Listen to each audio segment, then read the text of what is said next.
Okay, so we're happy to have Kunhe for the last part of today's second tutorial. So take it away. Thank you.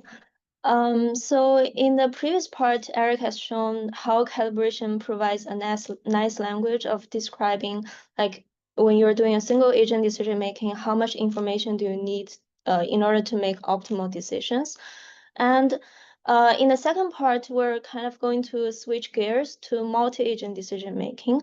And we're also going to switch gears to focus on mostly online calibration, because we'll be mentioning repeated multi-agent interactions, and like forecasting naturally happens in an online setting. So the goal of this part of the tutorial is to show that online calibration also offers a nice language from the frequentist point of view that relax some of the strict Bayesian rationality assumptions in classic game theory, while still provides you good guarantees of the outcome of the game dynamics. Okay, so let's start. So now we have multiple decision makers who influence one another through their strategies and utilities. We're in the realm of game theory. So just to make sure that, since Eric also mentioned some game dynamics in the previous part, so those are mostly, in order to obtain calibration, you can simulate those game dynamics in your head. But in this section, we're mostly focused on like real agents that interacts with each other repeatedly and making forecasts about each other. So there is some difference in when we use the language game dynamics. So I'm sure like this is something that's very familiar with all the EC audience. When we're like in this realm, there are some questions that we ask. First is stability, namely whether the strategies form a stable solution or equilibrium so that no one has the incentive to deviate. And we also care about efficiency, namely whether payoffs are optimized from these repeated interactions, and whether interacting with each other can give you something meaningful. So this will also be the main two focuses of this part of the tutorial. And classically, how game theory resolves these questions is through a Bayesian view. So for example, you have three players interacting with each other. At the beginning, they have some common understanding about what is the strategy that each of the players are going to use.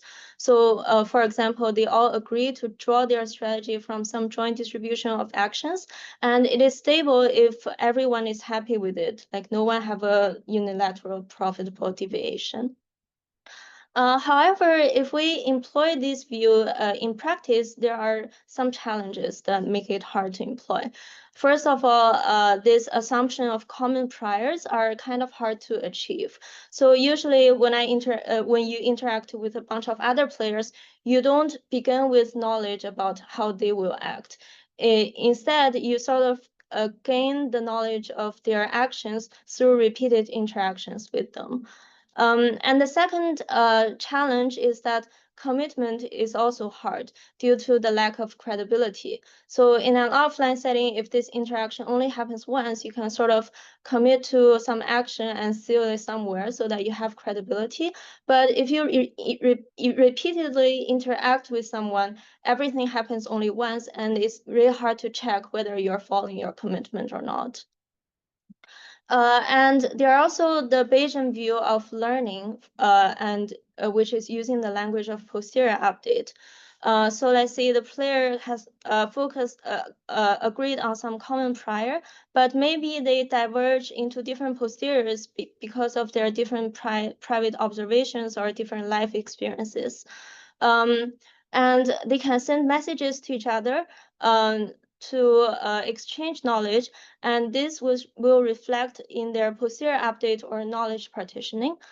And again, there is a challenge of employing this view in practice because posterior updates are also kind of expensive. In order to perform this accurate posterior update, you need to enumerate all the possible worlds and what is the probability that each message is generated in that world. And those can be costly to execute. Now let's switch gears into the frequentist perspective. This is like a data-driven counterpart of what we have mentioned in the previous Bayesian world. So here, players do not share a prior or a commitment device. Instead, in each round, there is the fresh data, and all they know about other players are the historical interactions that have already happened. So for example, when player A wants to make the next move, their belief about what happens in the next round can be generated by some forecast. And these forecasts will take the sequence of plays as input. And this generated forecast B hat C hat will just be a proxy of what they believe will happen in the next world, but they are not guaranteed to be accurate per time step. Like this is not the actual posterior that you have. So then they will best respond to this forecast, and this is the frequentist view of how repeated interactions are made in a data-driven world. So putting these two pictures side by side kind of make the trade-off quite clear. In the Bayesian world, we start with a common prior and some commitment power and knowledge and learning our models through posterior update and knowledge set partitioning. Whereas on the frequency side, there's no common prior. Everyone begins with essentially ignorant about others' strategies and the state of the world. And they treat past plays as data and predict the next move, and then they best respond to the prediction. So there are some advantages of the Bayesian view in the sense that they gave us a clean equilibrium notion of what does it mean for the play to be stable. The frequentist learning will drop these assumptions, but it also raises new questions. So basically, how should the players design their forecasting algorithm, and what properties should this forecast satisfy? As we have alluded a lot in the previous part of the tutorial, our answer will be calibration. But in order to see this, let us first consider a simple example. Basically, the first forecasting algorithm that will ever come to your mind, which is the fictitious play. So the idea is very simple. In order to Can I ask a question? Mhm. What are the objectives of the players? Like, what is the utility? I think I missed it. Yeah, so I will define that like in 2 minutes. Okay, thank you. Sorry. Um, so one of the first forecasting algorithms that you can think of is fictitious play, which is basically following the simple idea of using the historical average of the previous play to be the forecast of the next time step. And this is kind of built on the implicit assumption that the dynamic or the environment is stationary. So basically, what happens tomorrow should look like what you've seen so far so that you can use the historical average as the proxy for the next step. But actually, the players are in an online environment where they are constantly learning about each other. They are updating they are updating their knowledge, and their player are have no reason to be stationary. And in fact, this is part of the reason that fictitious play can sometimes be suboptimal. So to make this more concrete, we can imagine a scenario where player A forecasts the moves made by player B, and the actual moves of player B starts with all 0 on the first half and all 1 on the second half.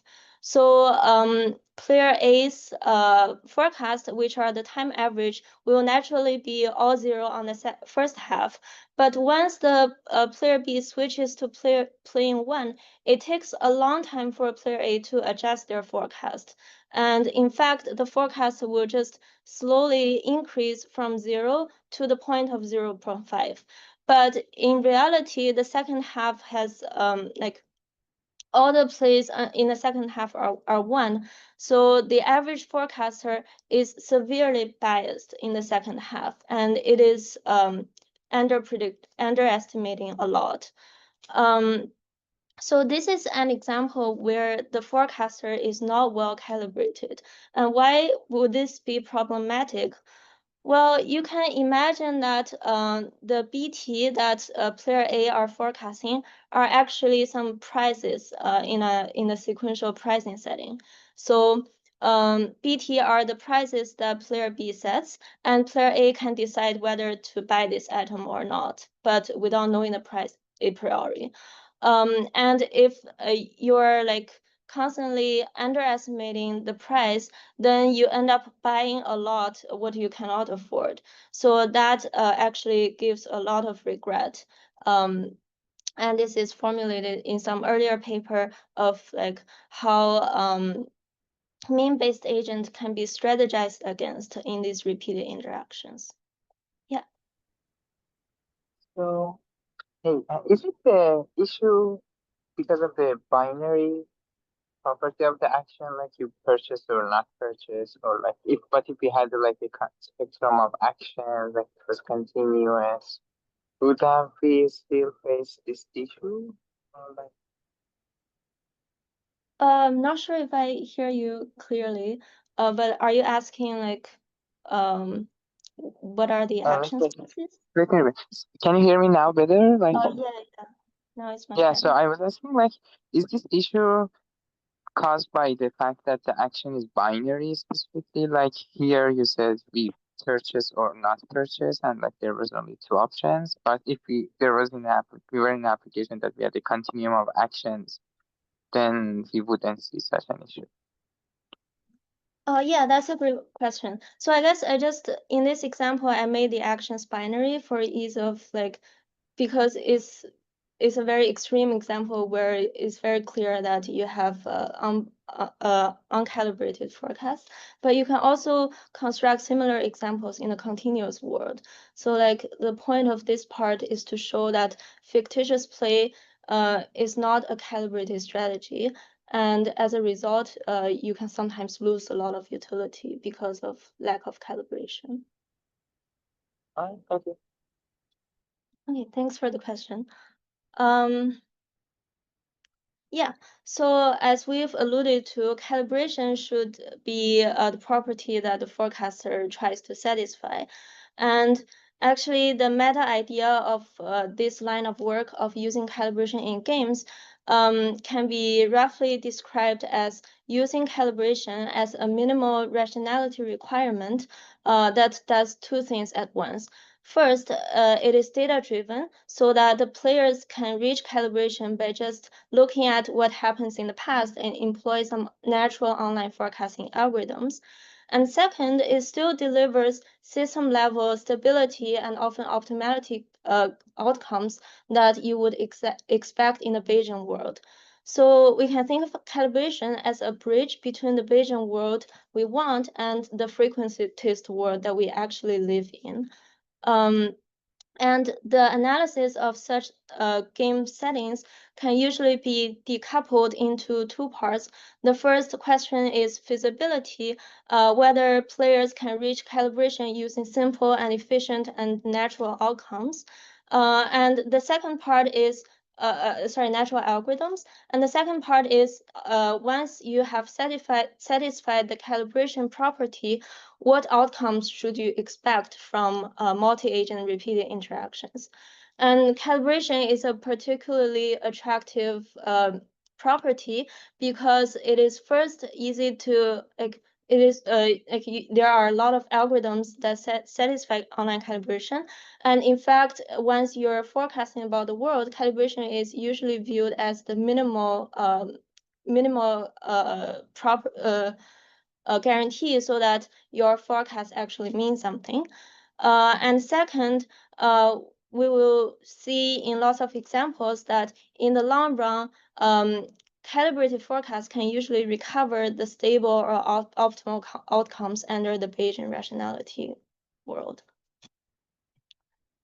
Okay, so For this part of the tutorial, I'll first do a quick recap of game theory and formally introduce what it means to be forecasting in games. And then I will talk about both individually and publicly calibrated learning and what different outcomes they gave us.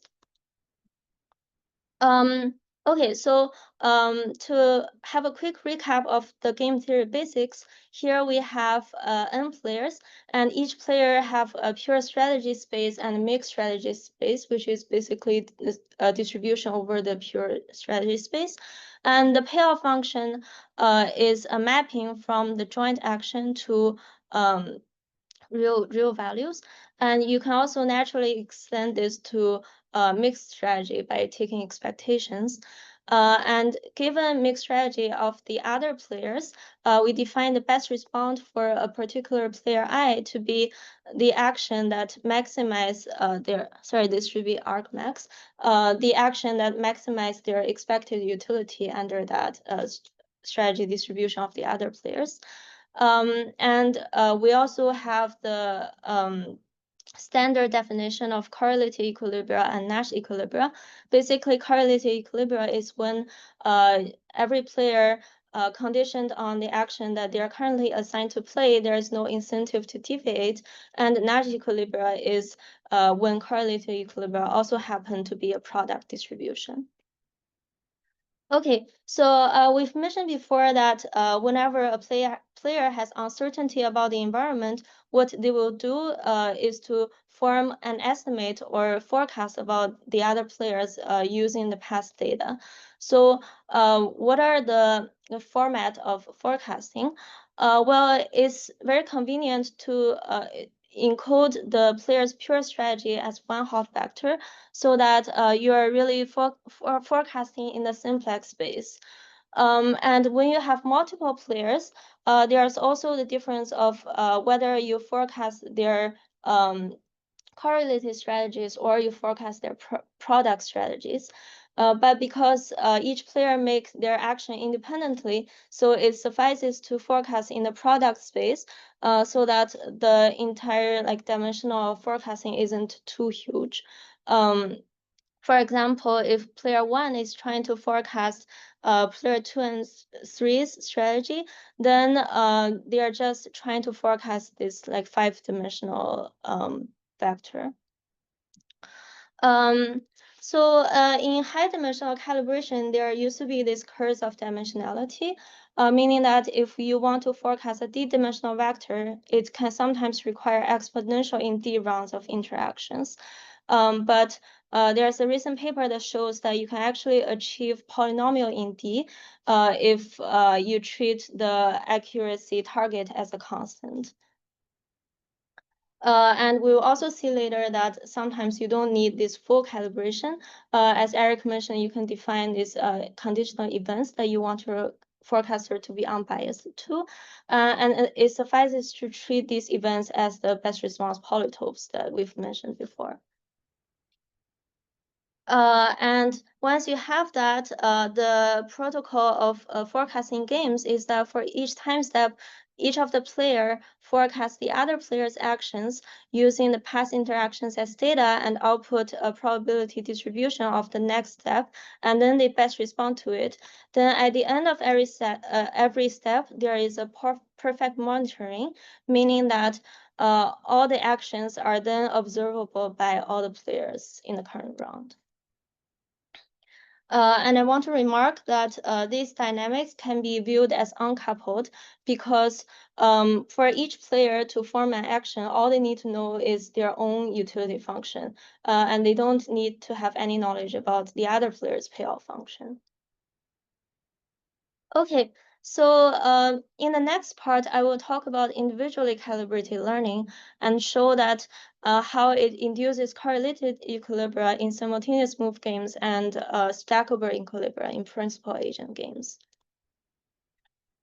So by individual calibration, we mean that each player uses their own calibration algorithm, and these algorithms are calibrated for their own prediction tasks.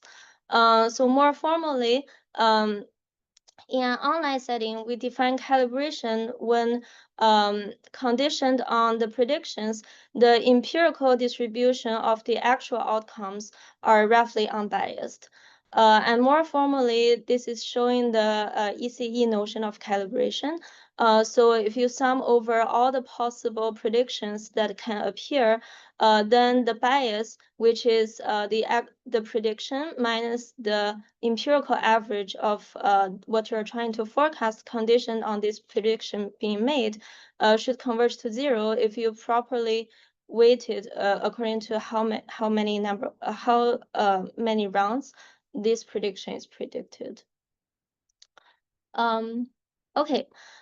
So back to the meta idea of how calibration decomposes these two parts, we should first justify why individual calibration is a feasible notion, and then show what outcome is induced by these individual calibrated learning dynamics. I will not formally show the feasibility part, but the existence of calibrated learning algorithms can be shown by some very standard min-max argument. And if you want constructive algorithms, there are also like seminal papers that establish this notion using like specific algorithms. And for the outcomes, we'll immediately see that once the calibration is satisfied, we have convergence to correlated equilibria. So this is a classic theorem by Forster and Vora in 1997, and this is showing that if you look at the empirical distribution of the players' joint strategies, then in the long run, they converge to the set of correlated equilibria. So just to be clear, when we say convergence, we mean that the trajectory of the empirical distribution gradually approach the entire set of the correlated equilibria, but it may be the case that they don't reach any specific correlated equilibria. So a quick remark here is we're saying correlated equilibria, but every time step, the play is actually independent for each player. So the reason it is correlated is because time now is serving as the correlation device. And a quick proof sketch of the CE convergence result. So as Eric has already shown in the first part, calibration gave you this almost equivalent notion of no regret. So regret meaning that condition on the action you play, you don't want to switch to some other action. And it can also be seen in this language of the best response polytope. So I think it's a nice geometric intuition to have. And the best response polytope is basically all the strategies that can induce a certain action as best response. For correlated equilibria, we just need to show that the empirical distribution conditioned on a certain action lies in this best response polytope, so that it should induce the same action as best response. And in order to show that, it is clear that whenever this action is actually played, the forecast that appeared in that same round should lie in the same best response polytope. And because the forecast satisfy calibration, then the actual empirical distribution should be very close to the forecasted strategy, so that you have this blue convex hull that is certainly within this best response polytope, and the pink convex hull gradually approach the blue convex hull. And as a result, the empirical distribution conditioned on a certain action does fall in this best response polytope, and thus you have established correlated equilibrium convergence. Okay, so this is from a stability notion, and saying that if everyone uses calibrated learning, what should we expect as a system level outcome? And now we switch to the efficiency notion and consider the payoff optimization perspective. So if we are player A, and we know that player B is stick to this behavior model of calibrated learning, then what should be the optimal strategy for player A to employ, and what is the optimal outcome that it gives us? So more specifically, if player A also has more knowledge, meaning that it knows player B's payoff function and knows player B's behavior model, then what should we expect for the player A's optimal payoff? So the idea is so the answer is a Stackelberg value, which I'm sure you're all familiar with, is the value given by the optimal commitment if the other player is best response to you. And before showing why this is natural outcome you should expect, let's first have a quick recap of the classic Stackelberg games. So we have player A, which is also called a principal or a leader, and it is called a leader because it moves first and plays some mixed strategy a priori. And player B, which is also called an agent or follower, will move second and play a best response to the previous strategy. And the Stackelberg value captures this bi-level optimization problem where it computes the value given by the optimal commitment if the follower best responds. So as I've mentioned before, we call player A a leader because temporally it moves first, but there is also the informational advantage ingredient because if it doesn't know the utility function of the player B, it cannot compute this optimal commitment. And we've seen that in the online setting, the commitment power have already been relaxed because there is no temporal difference of whether some player moves first, whereas the other player moves second. But we will soon see that the information advantage can also be relaxed, meaning that even if player A does not start with the knowledge of player B's utility function, if they believe that player B is employing calibrated learning as their strategy, and this happens to be true, then player A can still learn commitment power over time. Okay, so a quick justification of why Stackelberg value is the correct benchmark is because calibrated learning agents are essentially best response in the long run.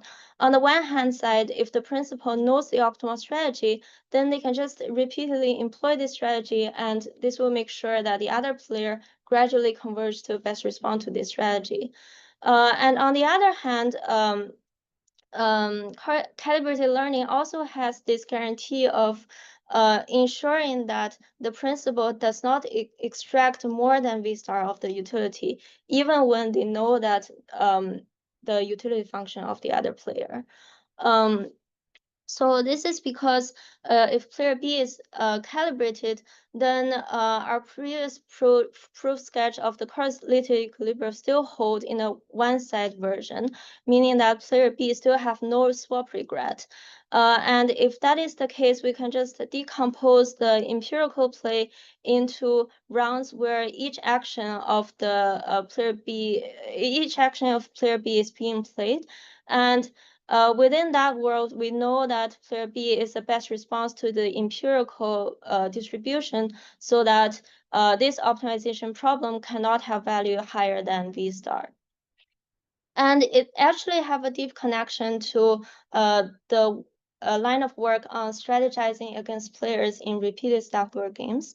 And as we've mentioned before, some strategies, such as mean-based strategies, can be strategized against, and the principal can extract more than V star of utility.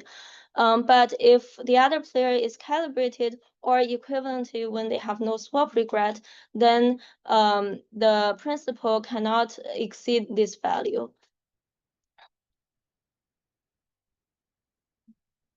Okay, so then we will see like the previous view can also be relaxed when player A does not have information advantage to start with. And this is happening in a learning setting where we can constructively design an algorithm for player A that gives them at least a V star at the as the average value. And we also know that this is the optimal value because even with knowledge of UB, they cannot exceed this value. And I want to make two remarks. The first one is that this result is showing that knowledge can be gradually gained through repeated interactions if player B is engaging in calibrated learning. But this can sometimes this is no longer the case if player B does not adopt this strategy and if player B is more informed and somehow know about player A's utility function. And this is shown in one of our follow-up work. And the second remark is that if player B is furthermore adaptively calibrated, meaning that in each sub-interval of time, they are also calibrated in a rate that's shrinking with the length of the interval, then player A can converge to this optimal value polynomially fast. And there are also natural algorithms that achieve adaptive calibration. So we've mentioned the view of one player engaging in calibrated learning, whereas the other player try to strategize against them. And it can also be viewed from this complementary perspective, in which the forecasts are provided by the player who tries to strategize against the other player. So this is related to a line of work on strategic forecasting. And here we can imagine a stateful setting where there is a set of states, and we can start with the informed version where the principal knows the mechanism of generating these states. So in the first time step, the principal knows that x1 will be generated from this distribution, and they try to and with this knowledge, they try to provide a forecast to the agent in order to steer their action to benefit the principal. And after this forecast is made, the actual strategy, the actual state is generated, and that induces the next time steps true distribution. So we can have this repeated setting where every time principal makes a strategy, makes a forecast, and then the state is realized until the tth time step where the principal again make such a forecast. So I've talked about the principal's task of forecasting the state, but I haven't told you how the agent will make their decision based on this observable forecast. So the question for the agent is whether PT, the next forecast, is credible or not. And there's no way to justify this in the counterfactual world. The only way that agent can decide whether to trust it is to look at this empirical transcript of play and perform a calibration test to see whether this forecasting algorithm is credible. So to formalize this, the agent feeds this history of forecasts and realized states into a calibration test. And if the calibration error is smaller than some threshold, then they decide to trust the forecast and perform a best response. And it fails, the agent will play an adversarial action that incur a high penalty to the principal. And the principal's objective is to maximize the long-run payoff given these dynamics. So if you're familiar with Bayesian persuasion in the offline setting, it is quite clear that this setting is like an online data-driven proxy of Bayesian persuasion. And this is in fact formalized by this line of works, as you can just view calibration test as a data-driven proxy of the posterior update process, and whether to trust the test as a proxy of best response. So these line of works show that in the informed setting where the principal do know the nature's mechanism of generating outcomes, then the optimal strategy is given by just repeatedly employing the optimal signaling scheme in Bayesian persuasion, but under the limiting distribution of that mechanism. And in the uninformed setting, you can, in fact, achieve a similar version but slightly robustified notion of the optimal utility. And this holds because online calibration is also achievable. And there are also other works that try to furthermore relax the agent's behavioral assumption.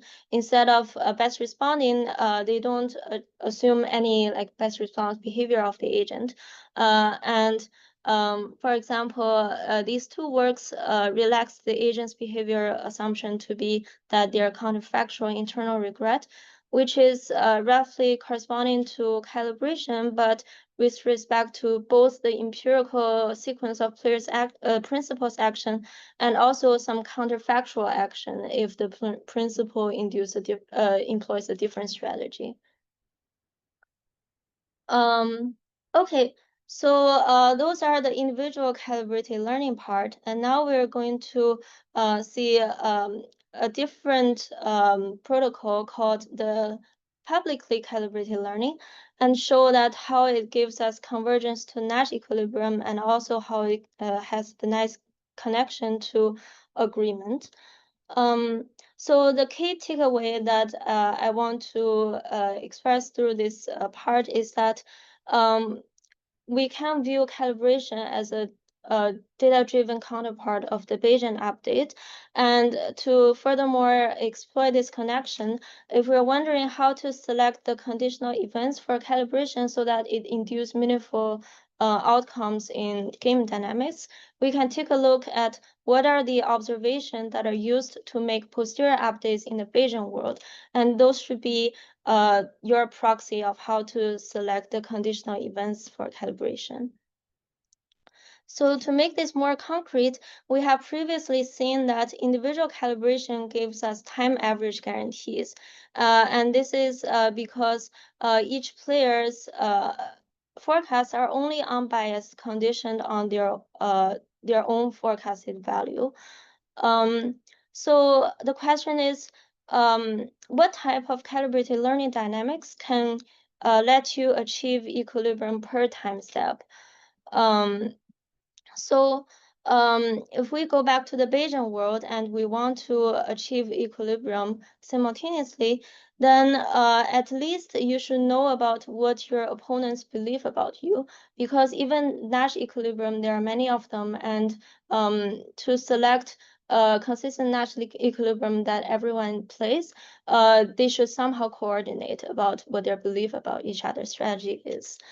So correspondingly, in the calibration version, this means that each player's forecast should remain unbiased, not only conditioned on their own forecast, but also the opponent's forecasts. And in other words, to ensure that this play AT, BT is an equilibrium, we need the forecast BT hat and AT hat to be jointly accurate. So to make this more formal, in the conditional events, now we're adding both AT and BT when we inspecting the unbiasedness property of AT and BT. And why is this useful and why can this give us per time step guarantee is because if we have this notion of like strong calibration, then if some pair of forecasts are used often enough, then we should expect this forecast to be close to the actual play that is used. But we also know that the actual play is the best response to the forecast itself. So as a result, these forecasts, which are also close to the actual play, should be an approximate Nash equilibrium. So this is what will happen if public calibration holds. But it's unclear that public calibration can actually be achieved because you're imposing this strong condition of both players' forecasts. And in fact, in order to achieve calibration, each player should choose their action after they know what the forecast about their action is. So if you imagine that this forecasting setting is happening in a fully online adversarial setting, then this is saying the forecaster should first release or leak their forecast to the adversary, and then the adversary select the outcome that the forecaster is trying to forecast. And this sounds like a task that is very hard to achieve. And in fact, classical calibration is not achievable in this setting. But we can instead ask for a weakened version of calibration, such as smooth or weak or continuous calibration. And they are indeed shown in this line of works that they are achievable in this leaky forecast setting. So informally, for smooth calibration, the events that we're selecting is not that the pair of forecasts exactly equal P and Q, but if they're close to P and Q, we would group them into the same bin when we compute the empirical bias.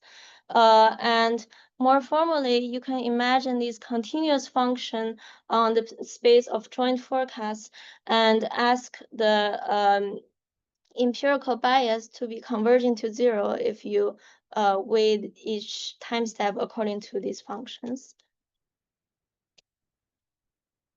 Okay, so now we have defined publicly calibrated learning and shown that they are achievable. The next question is, what is the public calibrated learning dynamics look like? So now it suffices to imagine that there is a public or central forecasting algorithm that takes the history of the play and forecasts for every player. Then each player can just, from this forecast, take whatever part that they care about for their own best response purposes. And a point I want to make is that you can imagine this public forecasting to be achieved by all players pre-agreeing on some common forecasting algorithm that they are going to use. But you can also imagine this forecast as being provided by a third party that looks at everyone's play transcript and providing this forecast to everyone. And this is still on uncoupled learning dynamics because each player still only needs to know their own payoff function in order to compute their best response. And another remark I want to make is that so once we have this public forecasting algorithm, you might wonder what is the difference of this forecasting algorithm versus a central coordinator in a Bayesian world. Where the difference here is that this forecast algorithm just tell you a very vague proxy of what the other players think that you're going to play, but there is no guarantee at all that the action recommendations are incentive compatible. Like if you want to argue about incentive compatibility, then only in the long run you can argue that you're converging to a best response. But per time step, these predictions that are made about everyone's strategy are definitely not an action recommendation that satisfy the obedience property. Okay, so this is to summarize that the public calibration gave us Nash convergence. And finally, I want to briefly mention the setting of Allman agreement because I think it's another nice example of how you select the conditional events for calibration using what is happening in the Bayesian world. So Allman agreement is briefly saying that we have two players that share a common prior, but they somehow have different private observations, so they end up with different different knowledge sets of the current state, and they want to reach an agreement. So what they do is they repeatedly send messages about each other, where this message just encodes the conditional expectation of a common function that they want to evaluate given their current posterior. And in each round of communication, player A first send a message for player B to update their posterior, and then player B sends another message back to player A for player A to update their posterior. So like each round of communication involves these two forecasting processes. And in a Bayesian world, the work of Aronson showed that you can reach an agreement, in fact, polynomially fast, if you're asking for epsilon agreement, which means that these two values only differ by a small value of epsilon, then only like 1/epsilon squares round of communication is enough. But here again, it's assuming this full Bayesian rationality assumption where like every player exactly compute their posterior update, and also they start with sharing a common prior, which is not very realistic in real world. So this very nice work that's just appearing this year shows that you can relax this setting into a frequentist setting. So instead of having a common prior where the states are drawn from, there are this online adversarial setting of like each day there is a fresh state, and both players repeatedly send each other messages until they reach some agreement. And because we just seen that in the Bayesian world, each round of communication requires two posterior updates processes, there is this nice notion of conversation calibration where each round's like the forecaster should be calibrated conditioned on both their own prediction at this round and the other player's prediction at this round. And this somehow relates nicely to what happens in the Bayesian world, and it also extends that result to this online adversarial setting, whereas achieving the same convergence guarantee. Okay, so this is like all the contents I want to mention. We have shown like individually calibrated learning gave us some like time average guarantee, whereas publicly calibrated learning gave us per time step guarantee. And two main takeaway I want to convey is that first, there is this meta idea of using calibration as a minimal rationality requirements that relaxes the strong Bayesian rationality constraint. And it is particularly useful because we can decompose our analysis into these two parts, where we first find some natural algorithm that achieve this unbiased constraint. And second, these are also sufficient for giving us system level stability or optimality outcomes. And the second takeaway is that to find the data-driven counterpart of what is happening in the Bayesian world, we can just relate the conditioning events to the observations that are used for posterior update in the Bayesian world.